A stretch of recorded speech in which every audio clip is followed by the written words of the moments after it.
dans Take a Look, la série d'entrevues du Parti populaire européen, où nous nous penchons sur les questions et les problématiques de la tech et du numérique. Et avec nos invités, nous nous informons sur les politiques qui touchent à ces sujets et on explore avec eux leur vision pour le futur de l'économie numérique et de l'information européenne. Et aujourd'hui, j'ai le plaisir d'accueillir Nelly Garnier. Nelly Garnier, bienvenue et merci d'avoir accepté notre invitation. Bonjour. Donc vous êtes conseillère de Paris pour les Républicains, conseillère régionale Île-de-France et en particulier déléguée spéciale à la Smart Région. Vous êtes également en charge de la Task Force numérique pour Madame Valérie Pécresse, candidate Les Républicains aux élections présidentielles françaises cette année. Et donc vous venez de publier un livre, La démocratie du like, qui touche à des sujets essentiels pour l'espace de l'information, pour la protection des citoyens, de nos institutions démocratiques. Alors d'une part, vous y discutez l'avènement des réseaux sociaux. D'après vous, ils permettent de saisir de nouvelles opportunités pour les responsables politiques, mais aussi en termes de mobilisation citoyenne. Vous reconnaissez qu'ils comportent certains risques, tels que la concentration de frustration, la polarisation des idées, la désinformation, et les thèses conspirationnistes auxquelles ils exposent peuvent décourager le vote. Et d'autre part, vous dites que la sphère politique de son côté ne parvient pas à appréhender ces enjeux et à repenser la démocratie à l'ère des réseaux sociaux.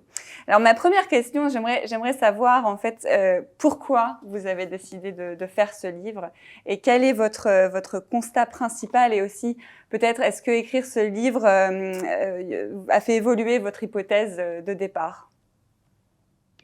Alors, moi, je suis engagée dans la vie politique depuis une quinzaine d'années. Comme je le dis au début de mon livre, j'ai tout fait. J'étais militante, j'étais collaboratrice, j'ai participé à très nombreuses campagnes et puis je suis élue depuis 2 ans. Et j'ai eu un premier choc déjà en étant élue, c'est que j'ai été élue avec environ 8000 voix sur près de 100 000 inscrits. Et pas parce que j'ai fait un mauvais score, sinon je n'aurais pas été élue conseillère de Paris, mais parce qu'aujourd'hui, ce sont les proportions dans lesquelles sont élus les représentants de notre démocratie représentative. Et en parallèle de cette vie politique traditionnelle, eh bien, j'ai vu finalement qui intéresse de moins en moins, j'ai vu apparaître de nouvelles formes d'engagement politique qui se jouent en marge de la vie politique traditionnelle, mais qui créent beaucoup d'engouement, beaucoup de débats.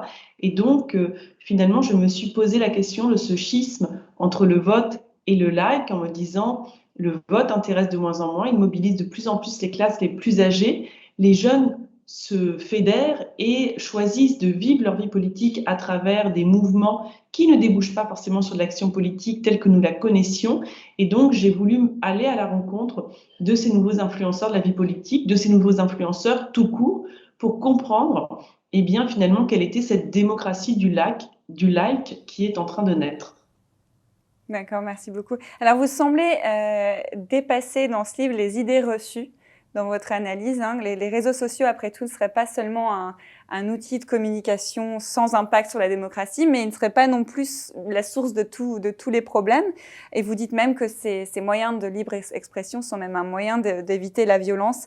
Ma question est ici, comment est-ce que vous percevez les lois qui sont mises en place à Bruxelles, mais aussi en France, notamment sur la modération des contenus en ligne? Est-ce que d'après vous, ça peut permettre d'apporter des réponses efficaces pour justement réconcilier la démocratie et les réseaux sociaux? Alors, quand les réseaux sociaux sont arrivés, d'abord, il y a eu une approche un peu naïve. C'est-à-dire que quand on avait l'impression que ça portait des choses qui allaient dans le sens du bien, quand il y a eu l'élection de Barack Obama, quand il y a eu les printemps arabes, on s'est dit « Ah, c'est extraordinaire ce qui se passe avec les réseaux sociaux ». Et puis derrière, quand on a été, quand il y a eu le Brexit, quand il y a eu l'élection de Donald Trump, puis jusqu'à je dirais, cet acmé qui a été l'assaut du Capitole, qui a été effectivement un choc planétaire. Là, on s'est dit, mon Dieu, les réseaux sociaux sont devenus pour une menace pour la démocratie. Moi, je pense que, comme je le dis dans le livre, les hommes restent toujours les hommes et finalement, ce que montrent les réseaux sociaux, c'est bien le pire et le meilleur de l'être humain. Les phénomènes de rumeurs, les phénomènes de boucs émissaires, les phénomènes de popularité sont des phénomènes qui ont été analysés et qui existent de manière anthropologique depuis qu'on est capable de penser les phénomènes de relations sociales. Et sur les réseaux sociaux, ils s'expriment naturellement, parfois avec des formes différentes, puisqu'il y a effectivement une ampleur, un périmètre géographique et un nombre de personnes impliquées qui peut être beaucoup plus large. Mais on ne changera pas l'être humain. Donc l'enjeu aujourd'hui, c'est comment on régule de la même manière ce qui se passe dans le monde physique et on met les mêmes garde-fous dans le monde virtuel et dans le monde physique.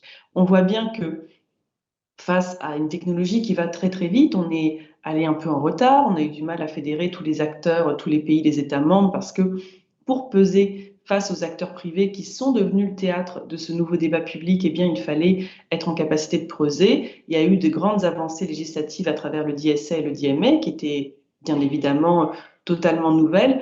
Après, moi, je mets un point d'attention qui est que, effectivement, les réseaux sociaux sont un espace public, mais c'est pas n'importe quel espace public. C'est un espace public qui est détenu par une puissance privée, dont le but est quand même d'avoir une activité économique qui est autour de soit le commerce de nos données, soit le marché de l'attention.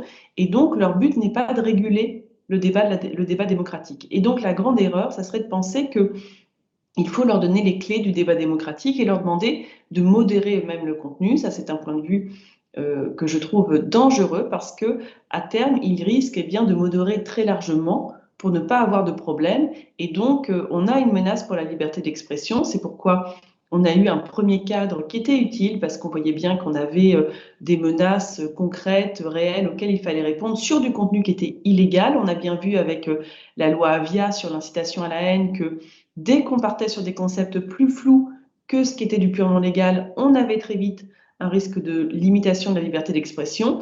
Et moi, je pense que derrière, il va falloir se poser la question de l'identité numérique et de la fin de l'anonymat, parce que la réalité, c'est que dans le monde physique, vous ne pouvez pas mettre une cagoule et vous mettre à tenir des propos homophobes, racistes, antisémites, et qu'à un moment, si on veut vraiment pouvoir appliquer la loi de la même manière dans le monde virtuel que dans le monde réel, eh bien, il faudra que les gens puissent répondre de leurs propos de la même manière dans le monde virtuel que dans le monde réel. C'est vrai que c'est un équilibre délicat, assez difficile à trouver.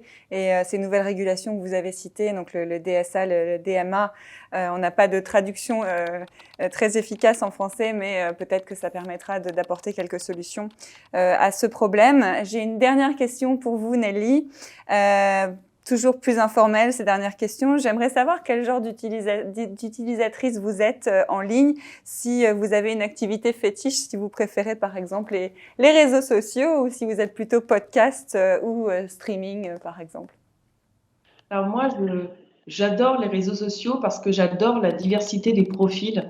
Et c'est vrai que je suis des gens, voilà, je vais suivre tout type de personnes qui ont des points de vue, des passions totalement différentes. Et je commence mon livre en disant, voilà, c'est finalement toutes ces jeunes filles qui se sont prises en photo avec des cocktails sur la plage. On s'est beaucoup moqué d'elles parce qu'on dit qu'il y a quelque chose de très narcissique, mais je trouve que c'est des Madame Bovary du monde, des temps modernes et que derrière, il y a une aspiration démocratique de dire finalement, eh bien, nous aussi, on peut être sur le devant de la scène. Nous aussi, notre point de vue, il est aussi important que les gens qui étaient considérés comme importants. Et c'est vrai que j'aime cette voix du citoyen ordinaire. Je trouve que c'est une formidable richesse et j'adore, voilà, suivre tous ces profils différents et j'y apprends beaucoup de choses. Merci beaucoup et c'est très agréable aussi d'avoir de pouvoir parcourir cette perspective positive que vous avez sur les réseaux sociaux et que vous voyez comme un moyen de revitaliser la démocratie. Et donc merci beaucoup pour votre enthousiasme et pour ce moment d'échange, Nelly. Merci à vous. Merci beaucoup. Et merci à vous tous de nous avoir suivis dans cet épisode de Take a Look et je vous dis à très bientôt. Merci.